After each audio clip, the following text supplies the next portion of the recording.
Vous avez entendu, comme moi, Oui, petit message d'une langue synthétique qui oui. dit cet entretien est enregistré. Mhm. Cette rencontre, j'ai envie de dire, c'est un bien gros mot en tous les cas. Lumilsa, j'ai envie de vous appeler par votre prénom. Euh, Oui, Merci d'avoir accepté de parler pendant 31 minutes, c'est très court, 31 minutes, sur un livre que vous venez de publier il y a quelques mois, qui s'intitule Gerasim Luca, Zéro en Lucaphonie. C'est par le titre quelque chose qui m'a énormément touché. Et tout de suite, je me suis dit, j'ai eu envie de lire cet ouvrage. Et puis, je me suis dit aussi, est-ce que vous accepteriez de nous parler de cet ouvrage, comme vous le faites maintenant? Parce que cet ouvrage, c'est pas un livre, c'est pas un poème. Vous êtes Luminitsa Tiguerlas, c'est comme ça qu'on prononce votre nom, pas exactement. Tigerlas. Vous avez une proximité avec le destin de ce grand poète qui est dans les oreilles de beaucoup de gens déjà présent et pourtant déjà si loin. Un peu comme le premier chapitre de votre livre. Vous allez dire, ça y est, je vous pose des questions un peu difficiles par rapport à votre travail, par rapport à ce livre. C'est vrai que lorsqu'on s'est parlé hier, avant cet entretien, que d'autres personnes vont écouter ou voir, vous voir en tant qu'autrice, vous voir en tant que personne qui a osé se confronter avec un destin de quelqu'un que vous avez appelé euh, JL initial.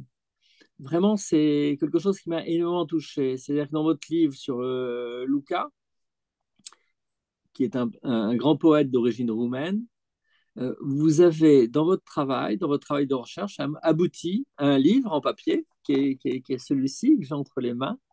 Et un des premiers chapitres s'appelle JL initial. Ces initiales, en tant que vous avez été aussi universitaire, ou vous êtes, en tous les cas, vous êtes psychanalyste, vous êtes aussi également poète. Vous êtes poète, vous êtes une poétesse qui vient d'un endroit peut-être aussi proche de Lucca, non? Oui, oui, et bonjour. Donc, merci beaucoup de m'avoir invité pour parler de Gerasim Luca. Et je voulais dire par rapport au titre que vous avez lu Zéro en lucophonie. C'est vrai il y a zéro, mais il y a hieros, zéros. On peut le lire entièrement parce que c'était ça l'idée. C'est un mot de Gerasim Luca. Je l'ai trouvé dans son œuvre. Donc, il réunit le zéro et l'éros. Et l'autre mot, lucophonie, m'appartient. C'est moi qui ai inventé à partir du nom que Gerasim Lucas se donne, puisqu'il s'appelait Salman Lokier à sa naissance, et il a pris ce pseudonyme, un nom qu'il invente, et il lui attribue une légende que ce serait le nom d'un archimandrite de monde Athos dont le nécrologue aurait été publié dans la presse de Bucarest à l'époque où Gerasim Luca avait 17 ans. Et c'est là qu'il s'est attribué ce Gerasim Luca qui n'existait pas un tel archimandrite. Donc, c'est toute la fascination que Gerasim Luca peut procurer par son œuvre, par son histoire, qui attire beaucoup de monde. Et moi-même, j'ai été prise aussi dans cette recherche de résoudre l'énigme en quelque sorte. Et ajouter peut-être à l'énigme, puisque en proposant d'interroger son œuvre en tant que lectrice dans ma rencontre avec lui, j'ai trouvé que je pourrais procéder à un dédoublement fictionnel dans lequel il y aurait un GL initial à côté de Gerasim Luka lui-même.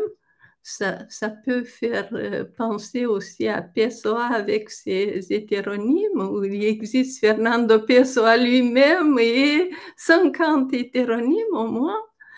Et GL initial, pour moi, représente, je l'ai dit dans mon premier chapitre, représente le suicidé qui fait le suicidé, c'est lui qui a été Gerasim Luka, dont le corps a été repêché dans la Seine 40 jours après. Oui, ça a duré longtemps pour le retrouver hein, lorsqu'il est entré dans les eaux de la Seine.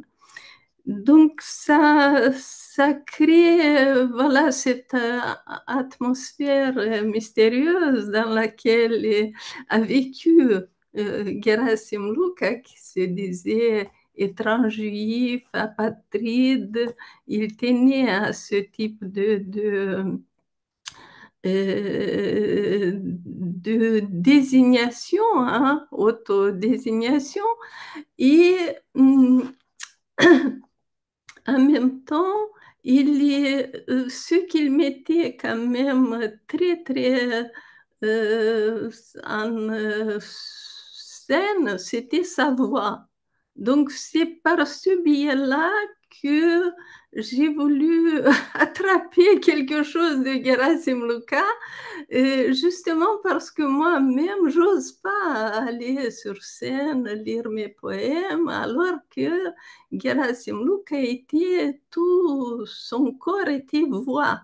Et le travail que j'ai voulu faire, qui a duré des années et des années, c'était lié à un poème qui n'a pas été publié de vivant de Gerasim Luka, c'est l'autre Mr. Smith, qui est un poème vocal, hein, qui dure 1 heure. C'était ça, mon trajet m'amenait vers ça. Et là, justement, on retrouve ce dédoublement de Gerasim Luka entre il cherche Gerasim Luka, cherche Gerasim Luka. Donc, ma question, Exactement, oui, exactement, exact. oui, Ce oui, double questionnement oui, pour une psychanalyse qui est trilingue. C'est comme ça que oui. c'est comme ça que vous recevez aussi vos patients. D'un Oui, coup, dans cet ouvrage, il n'y a oui, pas 3 langues, il n'y en a qu'une, mais avec des subtilités stylistiques, oui, qui sont à la fois des subtilités stylistiques dans la typographie, dans oui, ce questionnement. Vous nous amenez, et c'est ça qui, moi, m'enchante en ce jour d'anniversaire d'un autre poète roumain qui lui aussi, par sa proximité familiale, amicale, Paul Celan, vous m'avez dit en plus hier, on ne prononce pas Paul Celan. Comment on prononce Paul Celan en roumain? on prononce Celan, Paul Celan, et d'ailleurs, lorsque on parle de la façon dont Paul Celan a créé son nom d'écriture à partir de Anchel, donc, on parle toujours de la façon dont il a joué avec les lettres, alors qu'on peut aussi, ça s'est passé à l'époque où Paul Celan était à Bucarest, en Roumanie. Il est parti de Cernăuți, que je ne sais pas comment on l'appelle en français, mais Cernăuți, en roumain on dit Cernăuți, et, et puisqu'il parlait le roumain, le russe, l'allemand, l'yiddish, c'était un polyglotte. Et donc, lorsqu'il crée son nom, Aussi, pour les personnes qui parlent le roumain comme moi, qui est de langue native de cette langue, le roumain, euh, si on entend celălalt, l'autre, Celan, c'est celălalt, l'autre. Je ne sais pas, je n'ai pas lu quelque part une lecture sur le nom que Celan a choisi pour lui, mais à chaque fois que je le prononce en roumain, Celan, j'entends ça, celălalt, l'autre. Hein? Il s'agit Donc, bien de ça, il s'agit de l'autre rive, de quelle manière oui, est-ce qu'on essaye d'atteindre l'autre rive. C'est ce que oui, vous avez réussi dans votre livre. En tous les cas, moi, c'est ce que j'ai entendu dans ma lecture.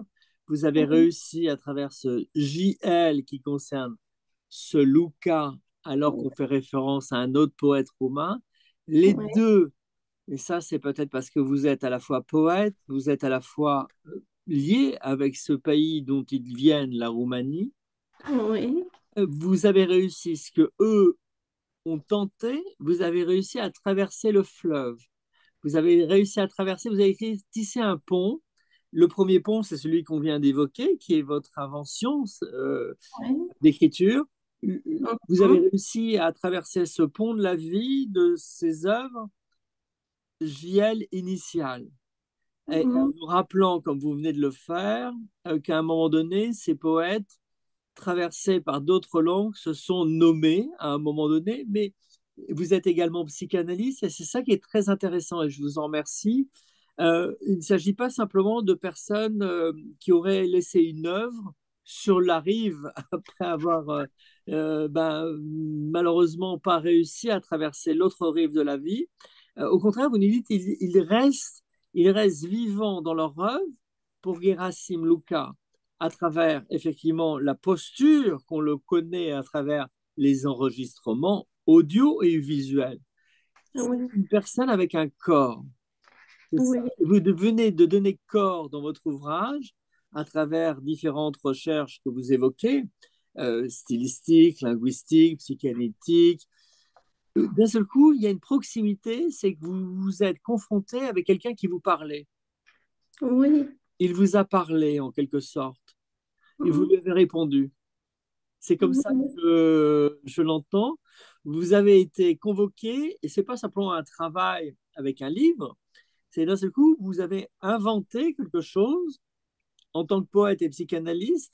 D'un seul coup, vous avez trouvé ce JL initial, puis vous avez trouvé aussi d'autres formules dans cet ouvrage, d'autres formules pour en comprendre quelque chose de cette intrigue de oui, parcours de ces poètes roumains, mais pas que.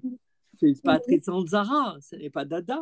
C'est des mhm, personnages, c'est des êtres vivants qui sont traversés par la volonté, au-delà de leur nom, de prendre corps. mhm, Et prendre corps, c'est quelque chose qui nous intéresse énormément parce que dans votre ouvrage, c'est ça que vous avez fait. Vous avez tenté de prendre corps en disant quelque chose. Par-delà, je vais lâcher le mot, on en avait parlé, par-delà un peu ce qu'on pourrait appeler la mélancolie. mhm, Là, j'en appelle à cette collègue psychanalyste. C'est-à-dire qu'effectivement, vous ne mettez pas de côté quelque chose qui serait la mélancolie propre aux poètes, propre aux artistes, et vous ne vous laissez pas piéger dans votre travail et dans ce que vous donnez à entendre pour ceux qui font l'effort de lire vos mhm, mots, sur une mélancolie qui dirait ah, quel bonheur d'écouter Gerasim Luka enregistré, pas enregistré. Non, vous vous êtes questionné sur. Il vous pose une question. En fait, il s'est adressé à vous indirectement. Et mhm. vous lui donnez une réponse. Et je ne sais pas, c'est un essai de donner une réponse, mais pour surtout tâtonner sur les traces de Gerasim Luka, comme je l'ai fait sur les traces de Marina Tsvetaeva, de Rainer Maria Rilke, d'autres essais que j'ai pu écrire avant Gerasim Luca. Il y a eu aussi un autre poète de langue roumaine qui est moins connu en France, même s'il est quand même traduit en France, Lucian Blaga, qui était aussi un philosophe. Son œuvre est traduite en français. Donc, c'est toujours dans le désir d'une rencontre avec ces poètes parce que quelque chose à chaque fois me touche dans leur écriture, dans leur façon d'exprimer.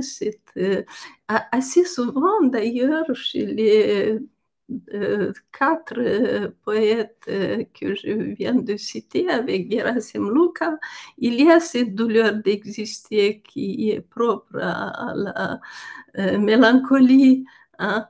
Mais chez Gerasim Luca, par rapport aux trois autres auteurs dont j'ai parlé tout à l'heure, il y a aussi ce questionnement du faux et du vrai.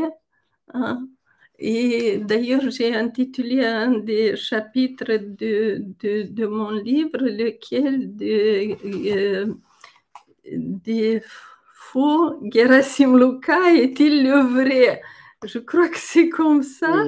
Et Hein, lequel des faux Gerasim Luca c'est est-il le vrai? exactement ce que vous nous proposez. D'ailleurs, Oui, dans ce JL initial, il y a un moment, il y a oui, quelque chose entre deux rives, entre deux oui. pages presque, hein, Mhm, entre deux pages, un moment de vie qui oui, nous habite et qui fait que l'œuvre en elle-même dépasse simplement le fait de l'écouter, de le savoir en oui, référence, ou autre chose qui serait une proximité de par votre destin de la langue, c'est-à-dire de la oui, proximité d'un savoir. Par exemple, vous parlez, vous entendez cette langue, mais vous parliez français, qui n'est pas le problème du roumain ou du français.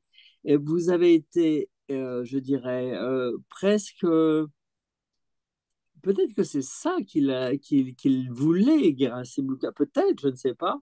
C'est que d'un seul coup, dans ses auditeurs, dans ce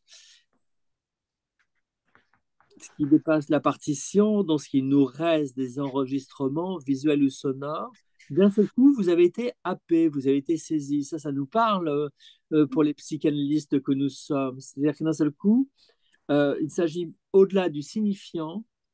Il s'agit qu'il y a mhm, quelque chose. Alors, je me permets, pour rebondir, parce que vous avez évoqué la mélancolie, une citation de votre livre où vous dites titubant sur les mâts de l'imaginaire, levé d'écrou, c'est un titre d'un ouvrage de Luca, narre la déliaison subjective dans un navire naufragé du lien social qui ne ferait pas nœud, du fantasme pour le personnage. De ça, qui est une phrase qui, moi, m'enchante. Voilà, c'est le mot qui me vient. C'est pas très, je dirais, mais enchanté, d'un seul coup, vous donnez vie, bienveillance, par-delà votre travail à une présence vocale qui n'est pas vocale chez Luca. C'est la différence avec ces autres poètes que vous avez cités. C'est que d'un seul coup, oui. chez Luca, il est présent, il traverse les mots, il traverse, comment vous le diriez, comment, même d'ailleurs, vous l'avez la première fois reçu, simplement en entendant ses poèmes, en les lisant, ou ces enregistrements, dont un enregistrement célèbre, effectivement, ou prendre corps. De quelle manière il s'est presque là, nous n'avions pas parlé ensemble, mais de quelle manière, parce que c'est un peu ce fameux chapitre pour donner euh, à Oui, nos lecteurs ou lectrices de oui. lire votre livre, de quelle manière il a pris corps en vous. Oui, j'ai lu d'abord très jeune étudiante à Chisinau, en Moldavie, qui est un morceau de l'Arménie ancienne annexé par les Soviétiques. Et actuellement, c'est un pays indépendant entre l'Arménie et l'Ukraine, menacé par toujours par l'occupation russe et qui n'arrive pas à se réunir avec l'Arménie. Ça, c'est une parenthèse. Mais pour le dire, parce qu'on était très russifié à l'époque où j'étais en Moldova, en Moldavie, orientale, et c'est un lapsus parce qu'on voudrait se réunir avec l'autre partie de Moldova occidentale qui se trouve en Roumanie à l'université de Chisinau. Donc, on pouvait trouver souvent comme ça des livres qui venaient de Roumanie, qui étaient en alphabet écrit dans l'alphabet latin, l'alphabet propre de la langue roumaine, tandis que nous, en Moldavie, on était obligés d'utiliser le cyrillique. Et on lisait ces livres dont j'ai eu l'occasion de lire L'inventeur de l'amour, qui a été écrit par Gerasim Luca, un roman d'abord, qui est un des textes traduits en français par la suite. J'ai entendu la voix de Gerasim Luca seulement en France. Donc, je ne l'ai pas entendu à l'époque où j'ai découvert ces textes, hein, qui étaient et d'ailleurs, vous citez Lever des Crous, qui est un texte très mystérieux, justement, avec ce dédoublement de Gerasim Luca qui invente un interlocuteur à qui il écrit des textes épistolaires à un inconnu. Et c'est là que j'ai pu m'appuyer sur d'autres penseurs, lecteurs, dont le philosophe Giorgio Agamben, hein, pour arriver à saisir dans l'œuvre de Gerasim Luca avec le terme qui me vient de Agamben, qui est décréation. Hein. D'ailleurs, d'autres auteurs ont utilisé ça, mais je ne sais pas qui est le premier qui a parlé de décréation.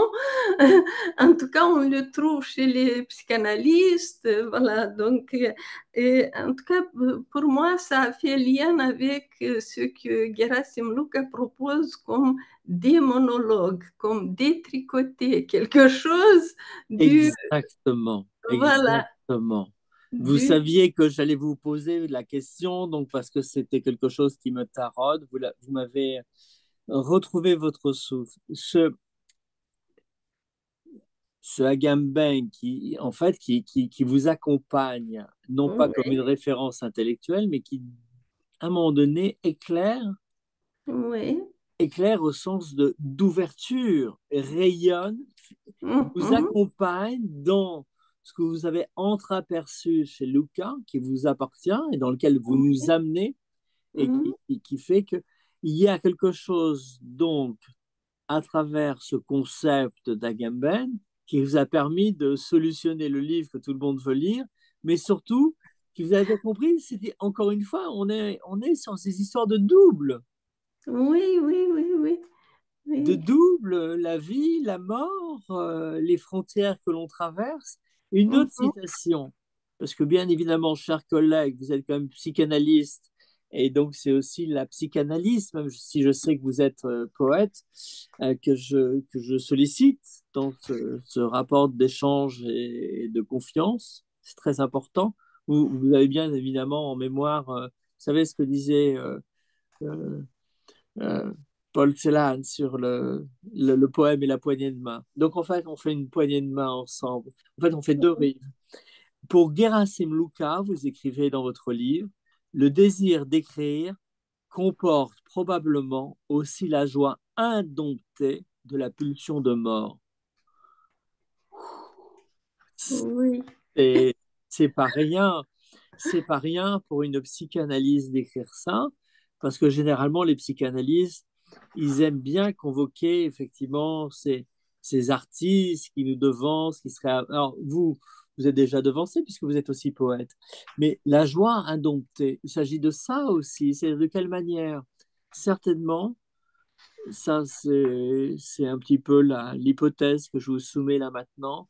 Votre livre nous permet de peut-être, à la différence de Paul Celan ou à la différence de ce fameux Gerasim Luka, de ne pas tenter de passer dans l'autre rive, mais de rester accompagné et de naviguer mm, avec ses poèmes, sans en faire une lecture qui serait trop. Dans votre ouvrage, vous avez enseigné, vous êtes très, très intègre d'un point de vue scientifique, je puis dire, sur les recherches, et d'un autre côté, vous ne vous contenez pas à la linguistique, la fameuse la langue, cette la langue qui vous appartient, qui appartient à tout le monde, que vous laissez venir dans votre texte, cette fameuse la langue qui, pour des psychanalystes qui nous écouteront, vont dire qu'est-ce que c'est que ce truc de la langue lacanien? Il y a quelque chose qui est là dans votre ouvrage qui fait que c'est pas simplement une résolution, l'autre Mr. Smith, hein, le titre que vous évoquiez, oui, vous nous invitez à écouter différemment quelque chose qui dépasse à la fois la langue roumaine, française, oui, allemande.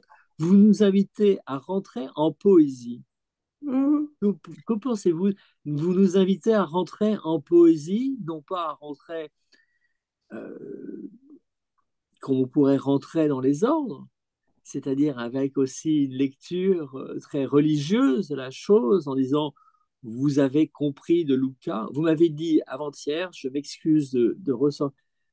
Heureusement, il n'y a pas de. Luca ne m'a pas attendu. mhm, Et ce que je trouve très beau, c'est que à la fois, c'est très humble et très généreux de votre part, avec beaucoup de risques. On l'entend dans votre travail. Et pas mm, que le poète. mm, C'est là la langue. Là, c'est la psychanalyse que je questionne. C'est la langue. mm. Qu'est-ce que vous pensez de la langue de Luca?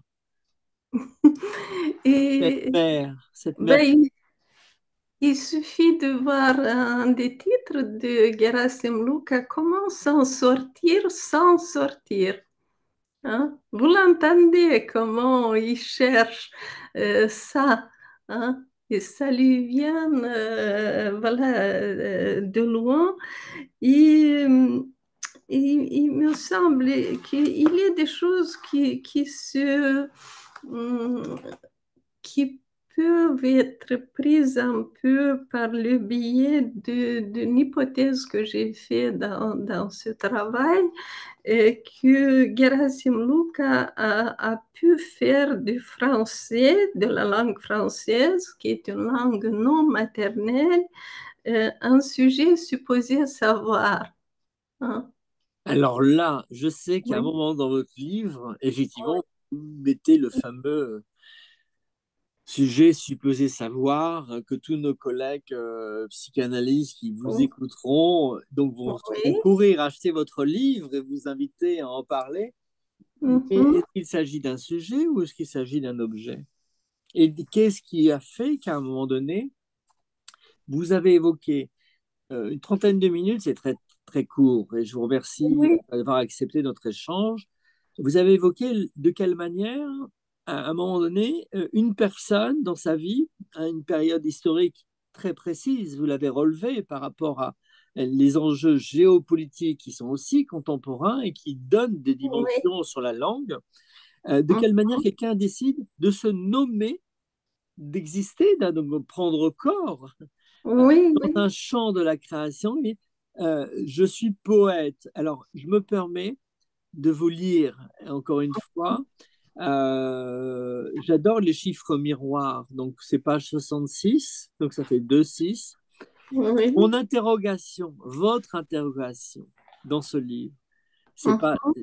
réductible hein, à cette citation, mais c'est bien aussi d'en entendre quelque chose de votre ouvrage.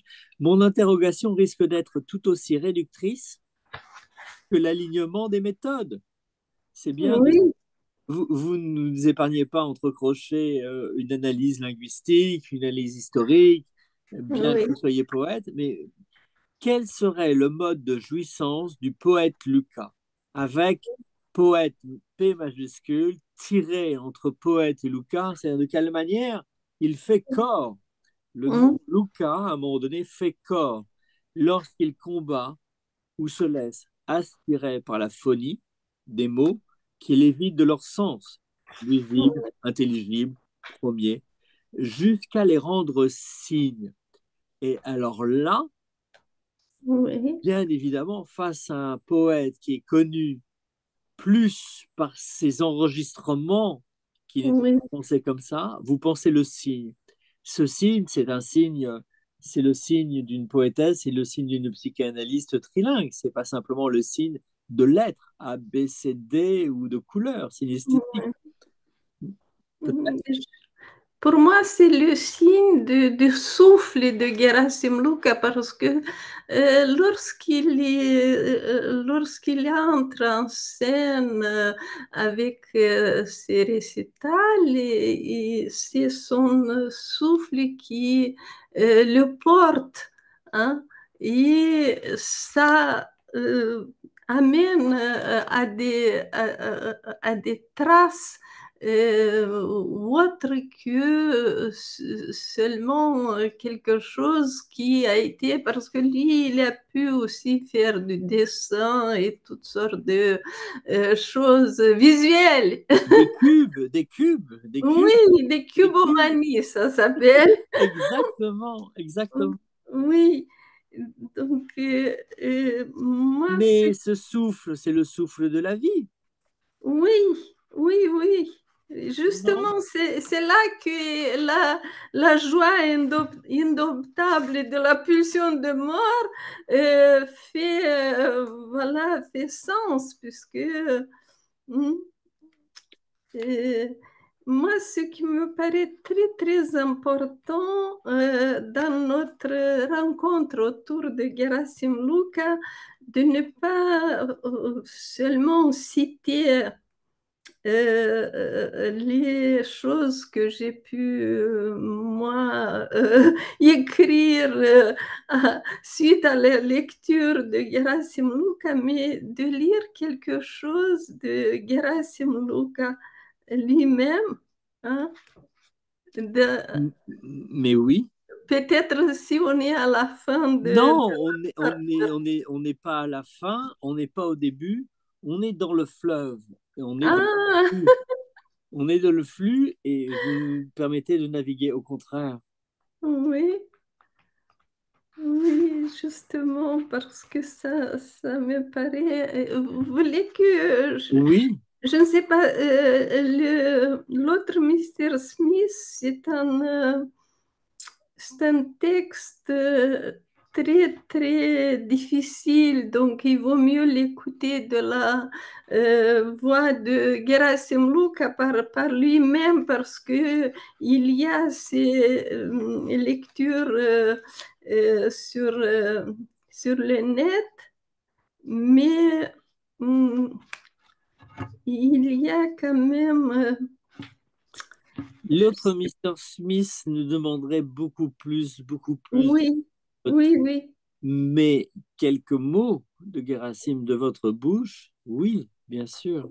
Oui, quelques mots, c'est voilà, pendu à la plus haute branche, la forêt originelle tire sa langue originale de ses crimes sans initiales. Écoutez, moi, j'ai ma petite horloge qui va faire bing, bing, bing. On est à 30 minutes, c'est très court. Ce que vous venez de nous évoquer, c'est cette fameuse invention, si je puis me permettre, c'est très réductible, dans votre livre, GL initial, Oui, original, en tous les cas, Luminitsa. J'aimerais vous remercier et je crois que ce fameux zéro, zéros en lucaphonie puisse faire en sorte que des gens lisent votre livre et faire en sorte que d'autres personnes puissent continuer à naviguer dans le flux des mots ou même, allons-y, puisque nous sommes entre psychanalystes, dans le flux de la jouissance, en tous les cas, le flux du désir, sans que les frontières des formes, des styles, que les désirs puissent prendre corps. Vous n'êtes pas obligé de d'accord sur ma formule. Voilà. Je vous laisse le mot de la fin sur ce comment. Ben, merci à Gerasim Luca d'avoir écrit, d'avoir existé, d'avoir pris corps de tas de manières et d'être resté dans notre désir de le connaître, d'être avec lui, de l'avoir avec nous. Hein? C'est ça la poésie vivante. Moi, je crois que là-dessus, je peux pas dire grand-chose de plus, si ce n'est merci à vous d'avoir écrit cet ouvrage et d'avoir accepté de me faire confiance pour ce petit échange. Bien évidemment, je vois que vous aviez annoté parce qu'il y aurait beaucoup à en dire.